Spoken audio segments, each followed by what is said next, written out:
This is Mike Romano for Noozebox, and today we're going to talk about the Blackhawk Cup red bracket. To my immediate left is DJ LaVarre from Loyola Academy.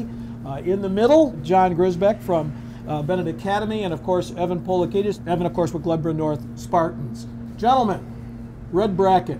Let's talk about the matchups, some interesting things there. Just feel free to jump in. The round of 16 will be, I think, real interesting from the standpoint where you're going to have potentially, we'll start with Benet. Benet could play St. Ignatius, who's in their league, who they played how many times, and just swept them in the playoffs, right? That's an interesting matchup because that's a one-game situation. I think Loyola, if we happen to see Nuka Valley, is a very interesting matchup considering they beat Evan's team at the Blackhawk Charities, which is, quote, hot goalie. Anything could happen. And then you look at some ones, the Naperville Centrals, should they get by Fenwick if they beat Evanston. Stevenson, Reed, I think, is it's going to be a huge game, especially for a round of 16 team, when all of a sudden everybody had Stevenson as a top 3 team at the beginning of state, and all of a sudden they got a quality opponent like Rita. And then obviously GBN, if Prairie Ridge were to get by, then it's an opponent that's seen GBN quite a few times.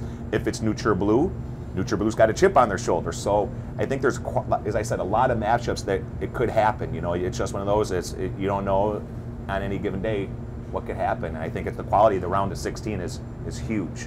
Well, I think the Sandburg-Highland Park matchup, potentially, that could exist, is an interesting one. Highland Park had a very successful year this year, and the talk of that division, the North Central division, was Highland Park, and Sandburg has the Howie kids, and that could be a really, really good matchup. Sandburg doesn't have the record Highland Park does, but I think, I would watch that game. I think that's a good game.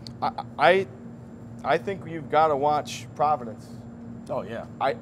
We didn't speak about them. They're on a roll. They've got a lot of chemistry. They've got a lot of skill. Right. They've got goaltending, and they got a 4 seed. Right. I know, should we have success, we have an opportunity to play them in one game, which I love, but being on the other side of that, I don't want to play them either.